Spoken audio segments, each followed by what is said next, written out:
이제 오늘 말씀을 읽어보면 유대인들이 왜 구원을 얻지 못하고 이렇게 예수 그리스도를 거부하게 되었을까? 이 말씀에 관해서 계속해서 쭉 설명을 하고 있어요. 근데 이 말씀 가운데 우리가 어떻게 하나님을 잘 믿고 살아갈 수 있을지, 또 우리가 하나님을 믿는 바른 지식을 가지는 것이 얼마나 중요한지에 관해서도 우리에게 들려주고 있습니다. 오늘 말씀을 보시면 이제 앞에서 어떤 얘기를 하고 있어요? 이방인들은 전혀 의를 쫓아간 살아간 사람들이 아니었고, 세상 문화에 젖어서 세상 쾌락을 즐기고 또 세상에서 부를 쫓으며 그곳에 행복이 있다고 믿으며 살아갔던 사람들, 그런 사람들이었고 하나님을 전혀 알지 못하였던 사람들이 아니었느냐.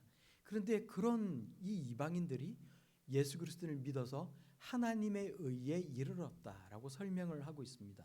근데 반면에 하나님께서 아브라함을 통해 하나님 백성 삼아 주시고 하나님의 율법을 맡겨 주시고 그래서 늘 의를 쫓으며 살아갔던 그 사람들, 이 이스라엘 백성들은 오히려 예수 그리스도를 거부함으로써 하나님의 의에 이르지 못하는 이런 모순적인 일이 발생하였노라고 이야기를 하고 있어요. 근데 32절 말씀에 어찌 이런 일이 발생했느냐, 왜 이렇게 되었느냐 우리에게 묻고 있습니다. 왜 이렇게 되었어요? 우리가 성경 말씀을 읽어보면 하나님께서 이스라엘 백성들과 이 세상을 향하여 큰 반석을 하나 놓아두었는데, 이 반석 위에 자기의 모든 삶의 기초를 쌓고 그 반석 위에 살아가는 사람, 그래서 그 반석 위에 자신의 모든 인생의 가치를 두고 살아가는 사람, 그 사람은 하나님의 은혜 가운데 살아가는 하나님의 의에 이르는 그 백성이 될 것이요, 만약에 이 반석을 거부하는 사람들은 오히려 그 반석에 부딪혀서 이 거치는 반석이 돌이 되어서 오히려 무릎이 깨지고 넘어져서 이렇게 큰 어려움을 당하는 그런 일들을 겪게 될 것이라고 말씀하고 있습니다. 오늘 우리가 보면은 이 33절 말씀에 기록된 바 보라 내가 걸림돌과 거치는 바위를 시온에 두느니 그를 믿는 자는 부끄러움을 당하지 아니하리라라는 이 말씀은 이제 구약 성경에 나오는 말씀이에요. 그러니까 하나님께서 이 땅 가운데 예수 그리스도를 보내주셔서, 예수 그리스도가 바로 그 바위와 같은 존재인데, 그 반석이 되는 존재인데, 예수 그리스도를 믿고 예수 그리스도를 주로 시인하는 사람들은 결코 하나님 앞에 부끄러움을 당하지 아니하리라 말씀하고 있다는 것입니다. 그런데 이스라엘 백성들은 그렇지 않다라는 거예요. 이스라엘 백성들은 하나님을 잘 믿다라고 생각했고 하나님께서 주신 율법을 자신들이 가지고 있다라고 늘 당당하게 그런 마음을 가지고 살아갔던 그런 사람들이었고, 그래서 늘 자신들은 의를 추구하며 사는 그런 민족이라고 생각을 했다는 것입니다. 사실 생각을 해보면 여러분 그렇지 않습니까? 이 바리새인들을 보면 어때요? 누구보다도 하나님 앞에 의롭게 살아가기 위해서 노력을 했던 사람들, 그래서 구약에 나와 있는 이 율법들을 보면서 더 이것을 연구하고, 그래서 성경 말씀에 적혀 있는 것보다도 이 해석을 통해서 더 하나님 앞에 거룩하게 의롭게 살아가려고 노력했던 사람들이 바로 이 바리새인들이었다는 것 아닙니까? 그런데 막상 그 사람들의 실상은 어땠다는 거예요? 하나님 말씀대로 쫓아 살아가고 의롭게 살아가고, 그래서 마침내 하나님의 의에 도달하기보다는 오히려 모순적인 삶의 태도를 보이면서 끊임없이 남들을 향해서는 그 율법을 가지고 다른 사람의 삶을 압박하고 자신들은 그 말씀조차 지키지 못하는 그런 모순된 삶을 살아갔던 사람들이었다는 것을 성경은 우리에게 잘 보여주고 있습니다. 이 말씀을 읽으면서 이 말씀을 하는 거예요. 이스라엘 백성들이 왜 이렇게 되었을까? 왜 이스라엘 백성들이 이렇게 되었을까? 이렇게 된 이유는 이 이스라엘 백성들이, 이 유대인들이 올바른 지식을 쫓아 살아가지 아니하였기 때문에 그래 하였다는 거예요.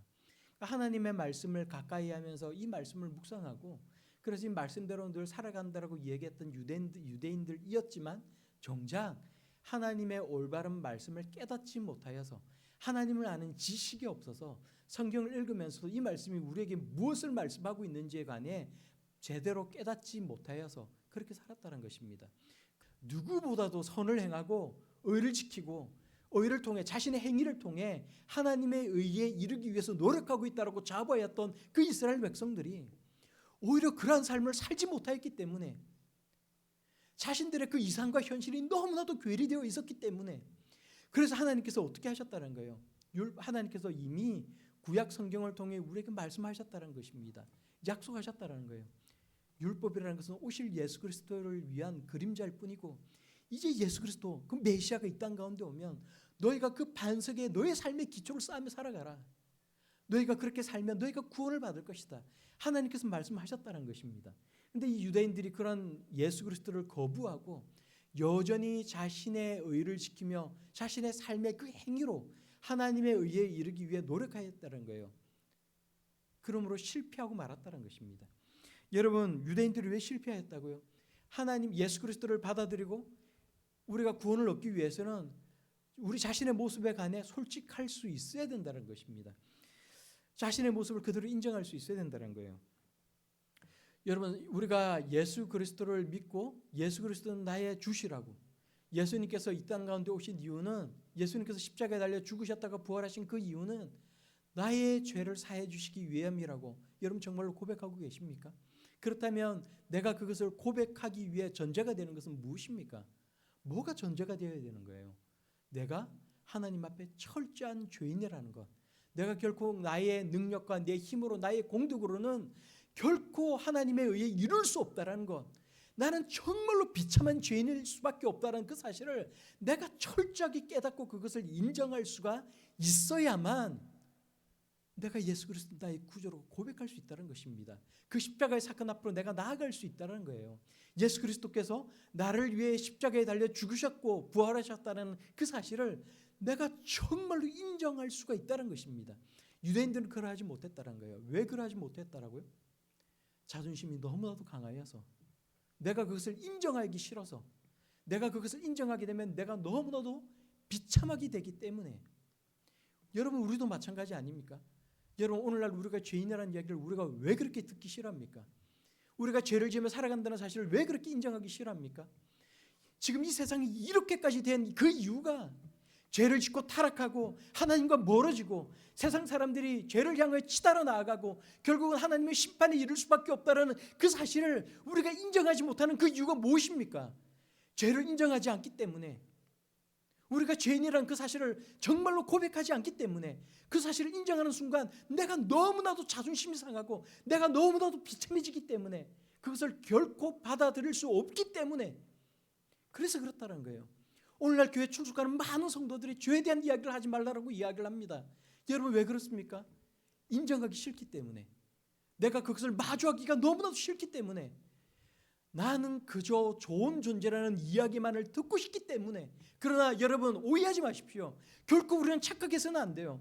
내가 예수 그리스도를 나의 구주로 영접하고 하나님의 자녀가 되기 위해서는 내가 철저한 죄인이라는 그 사실, 내가 얼마나 비참한 존재라는 그 사실을 내가 인정할 수 있어야만, 내가 그것을 깨달을 수 있어야만 내가 예수 그리스도를 나의 구주로 영접할 수 있다는 것입니다. 내가 구원받은 하나님의 자녀가 정말로 될 수 있다는 거예요.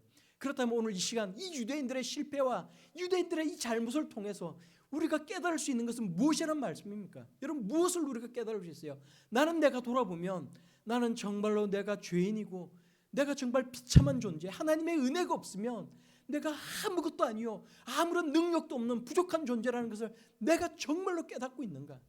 내가 예수 그리스도의 은혜 가운데 교회를 나오고 하나님의 자녀라고 이야기를 하고 있는 이 순간에도 내가 나의 자신의 모습들을 돌아볼 때마다 순간순간 내가 죄를 짓고 하나님의 말씀을 쫓아 살아가지 못하고 나의 욕심대로 나의 고집대로 살아가는 나의 모습을 있는 그대로 나는 인정하고 있는 것인가?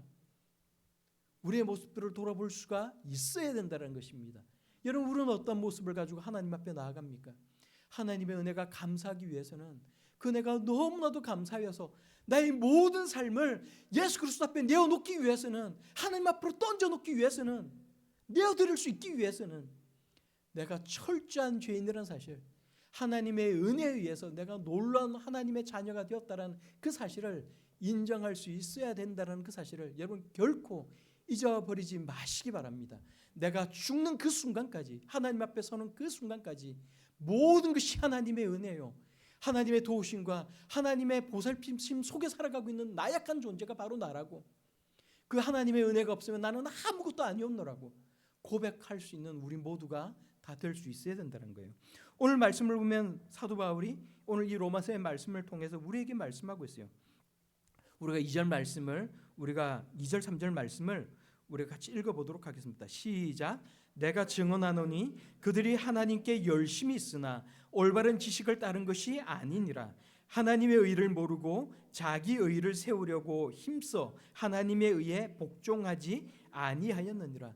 이스라엘 백성들이 왜 실패하고 말았다고요?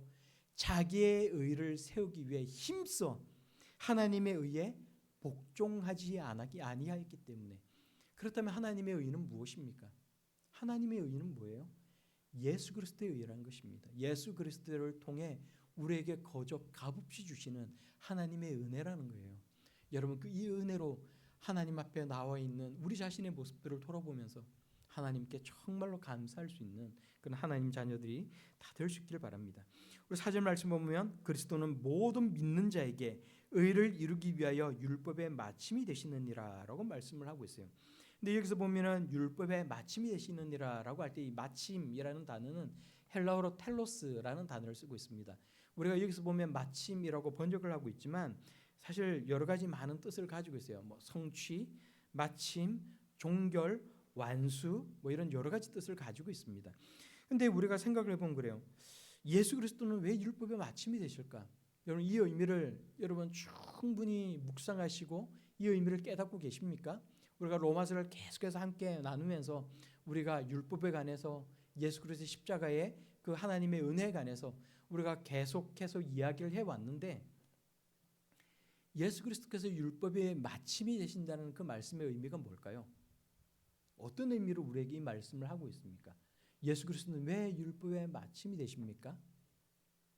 왜 율법의 마침이 되십니까? 우리가 생각을 해보면 율법의 마침이 된다는 이 말을 다르게 이 텔로스라는 이 헬라어 단어를 가지고 이 여러 가지 의미를 가지고 우리가 갖다 붙이면 우리가 오히려 더 은혜가 되고 잘 깨달아질 수 있는 것 같아요. 여기 이 말씀을 보면 그리스도는 모든 믿는 자에게 의를 이루기 위하여 율법의 마침이 되시느니라라고 말씀을 하고 있는데, 이 말씀을 가지고 이 텔로스라는 의미를 다른 의미를 계속해서 이렇게 붙이고 우리가 생각을 해보면 이렇게 되는 것 같습니다. 그리스도는 모든 믿는 자에게 의를 이루기 위하여 율법의 성취가 되시느니라. 여러분 조금 와닿으십니까? 예수 그리스도는 모든 믿는 자에게 의를 위하여 율법의 목적을 이루심이 되시느니라. 이 말씀이 와닿으세요? 율법이 예수 그리스도께서 오셔서 이제는 폐하여졌고 이제는 아무런 쓸모가 없게 되었다는 말을 하고 있는 것이 아닙니다. 어떠한 의미에서는 이 말씀도 가능한 이야기이지만, 분명하지만 그렇지만, 그러나 이 말씀이 의미하고 있는 것은 뭐예요? 율법이라는 것은 하나님의 의가 무엇이고, 그래서 우리가 이 땅을 살아갈 때 어떻게 살아가야 할지에 관해서 우리들에게 들려주는 하나님의 백성과 하나님 사이의 언약의 말씀인 것인데, 율법을 통해서는 결코 하나님의 의에 이룰 수 없다는 것을 우리의 삶이, 우리의 경험이, 성경 말씀이 우리들에게 잘 들려주고 있다는 것입니다. 잘 보여주고 있다는 거예요. 결코 이 세상에 살아가는 어떤 누구도 스스로의 힘으로, 자신의 행위로 율법을 이루어서 하나님의 의에 이룰 수 없다는 거예요. 그런데 하나님께서 우리들에게 보여주신 다른 길이 있는데, 하나님의 의에 이룰 수 있는 다른 길이 있는데 그게 무엇이라는 거예요? 복음이라는 것입니다. 복음이라는 거예요. 그 복음을 통해서 하나님의 의에 이룰 수가 있다는 것입니다. 그걸 누가 이루셨다고요? 복음의 내용이 뭐라고요? 예수 그리스도께서 우리를 하나님의 의에 이르게 하시기 위해서, 우리를 구원하시기 위해서 이 땅 가운데 오셔서 우리를 위하여 십자가에 대신 달려 죽으시고 우리의 죄를 용서하시고 부활하셨다는 그 사실, 그것이 복음의 내용 아닙니까? 그러므로 이 율법의 목적을 이루는 것은 예수 그리스도의 복음이라는 거예요. 그리스도는 모든 믿는 자에게 의를 이루기 위하여 율법의 성취가 되시고 그 목적을 이루심이 되시고 율법의 마침이 되시고 종결이 되셨다는 것입니다. 그러므로 어느 누구도 더 이상은 이 땅에 율법을 통해서 구원을 얻을 수 있는 사람은 아무도 없고, 예수 그리스도의 의를 통하여 그 의를 힘입어 그 의를 덧입어서 구원받은 하나님의 자녀가 될 수 있다는 사실을 이 말씀을 통해 우리들에게 들려주고 있다는 것입니다. 그렇다면 이 말씀을 통해 우리가 할 수 있는 이야기가 또 있죠. 거듭해서 드리는 말씀이기도 하지만, 그러면 더 이상 율법은 아무런 필요가 없습니까? 율법은 폐기되고 말았습니까? 이제는 하나님의 정의가, 하나님의 공의가 예수 그리스도를 통해 이제는 다 만족이 되었기 때문에 우리에게는 오로지 하나님의 사랑만이 있고 그래서 우리는 어떻게 살아도 아무런 상관이 없습니까? 성경을 읽어보면 결코 그렇지 않더라고 말씀하고 있어요. 성경은 여전히 율법은 하나님의 의가 어떠한지를 우리들에게 보여주고 있고 죄성을 가지고 있는 우리가 구원받은 하나님의 자녀인 동시에 끊임없이 하나님의 말씀을 읽고 묵상하고 그 말씀이 지향하는 바를 따라서 그 말씀을 쫓아 살아가라고 말씀하고 있다는 것입니다.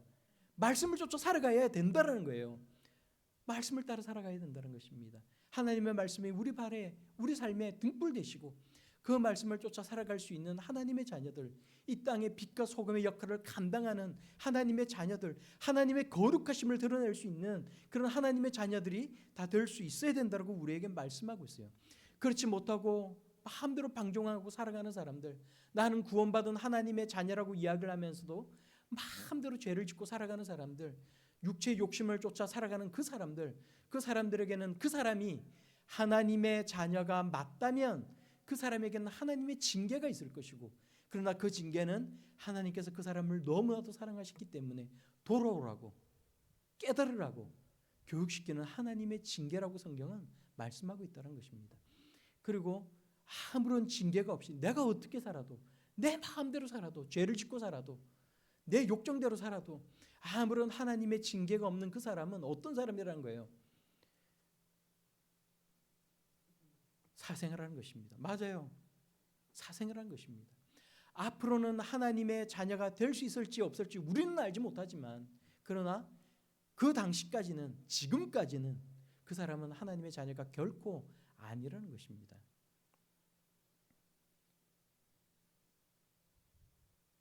여러분, 이 하나님의 말씀을 읽으면서 우리가 하나님 앞에 어떻게 살아가야 할지 바른 하나님을 아는 지식을 가지고 살아갈 수 있는 우리 모두가 다 될 수 있길 바랍니다. 이스라엘 백성들이 올바른 지식을 쫓지 않아서, 그래서 힘써 하나님의 의에 복종하지 아니하였던 것처럼 오늘날 이 시대를 살아가는 우리 역시도 혹시 그런 모습을 가지고 살아가고 있지는 않은지 우리 함께 돌아볼 수 있길 바랍니다. 나는 정말 바른 하나님을 아는 지식을 가지고 있는가? 난 그 지식을 쫓아 살아가고 있는가? 나는 여전히 하나님 말씀을 읽으면서도 내 생각대로, 내 고집대로 그냥 그렇게 살아가는 것이 나의 모습은 아닌가? 우리가 이 시간 이 말씀을 통해 생각을 해보면 참 좋을 것 같아요. 참 우리가 세상 가운데 살아가면서 세상에 있는 많은 그런 좋은 이야기들, 그런 이야기를 들으면서 우리가 때로는 뭉클할 때도 있고, 그런 이야기를 통해서 참 우리가 정말 힘을 얻을 때도 있지만, 참 이상한 것은 우리가 하나님께서 나를 위하여 해주신 일이 무엇인지, 십자가의 은혜가 무엇인지를 노래하는 그 찬양의 가사를 통해서 우리가 정말 마음에 큰 위로를 얻고 힘을 얻지 않느냐, 우리가 그 얘기를 한 적이 있어요. 여러분, 그것이 저와 제 아내만의 얘기가 아니라 우리 모든 그리스도인들의 공통된 고백인 줄로 믿습니다. 여러분, 세상에 보면은 얼마나 이렇게 우리를 위로할 수 있는 그런 노래들, 그런 이야기들이 참 많이 있어요. 개똥벌레의 뭐라고요? 제목이 정확히? 그러니까 나는 하늘에 있는 별인 줄 알았는데 알고 보니 나는 개똥벌레에 불과하였다. 이런 이제 노래를 가지고 그 무명 가수가 얼마나 이렇게 유명해진지 몰라요. 많은 사람들이 그 노래를 들으면서 큰 위로를 받았다. 이런 얘기를 하는 것을 우리가 들을 수가 있습니다. 하나님께서 일반 계시를 우리에게 주셨어요. 그 일반 계시 안에는 세상의 노래, 문학, 심리학, 상담 심리, 자연과학 모든 것이 다 포함되어 있고 우리를 위해서 하나님께서 주신 것입니다. 그러니까 우리가 얼마든지 시를 통해서도 우리가 마음의 위로를 얻고 때로는 동화를 읽으면서도 세상을 살아갈 힘을 얻기도 해요. 그런데 여러분, 하나님께서 그것들을 허락해 주셔서 우리가 그것들을 통해 정말 힘을 얻기도 하고 용기를 얻기도 하고 위로를 얻기도 하지만, 여러분, 정말로 이상한 것은 예수님께서 우리들을 위하여 하신 일이 무엇인지, 하나님께서 우리를 얼마나 사랑하시는지 성경을 읽거나 그 찬양 가사를 들을 때 우리가 세상 가운데 받았던 그 상처와 그 고통이 다 씻겨나가는 놀라운 경험을 하게 된다는 것입니다. 여러분, 이런 경험들을 하십니까? 우리가 하나님의 말씀을 통해 우리가 정말 우리의 마음이 움직일 때, 찬양 가사를 통해 우리가 하나님의 은혜를 느낄 때 성령 하나님께서 우리의 심령 가운데 역사하셔서 세상 가운데 가지고 있던 우리의 삶의 그런 모든 고통의 찌끄레기들, 상처들, 그런 것들을 어루만져 주시고 그런 것들이 씻겨 내려가는 놀라운 그런 경험을 할 때가 너무나도 많이 있다는 거예요. 성령 하나님께서 그 시간 우리의 심령 가운데 역사해 주시기 때문에. 여러분 거듭 말씀드리지만 세상에 있는 많은 그런 학문들이나 많은 이야기들이, 노래들이 때로는 우리에게 힘을 주기도 하고 용기를 주기도 하고 위로해 주기도 하지만, 그러나 그것이 결코 우리의 삶을 변화시켜 놓지는 못한다는 사실을 여러분 꼭 기억할 수 있기를 바랍니다. 여러분 세상에 있는 그러한 것들이 우리의 삶을 변화시켜 놓지 못해요. 본질적인 변화를 일으키지는 결코 못합니다. 그것이 우리를 하나님 앞에 구원받게 할 수 없어요. 우리의 삶을 통째로 변화시켜서 우리의 삶이 완전히 변화시켜 놓는 그런 놀라운 일들은 결코 할 수가 없다는 것입니다.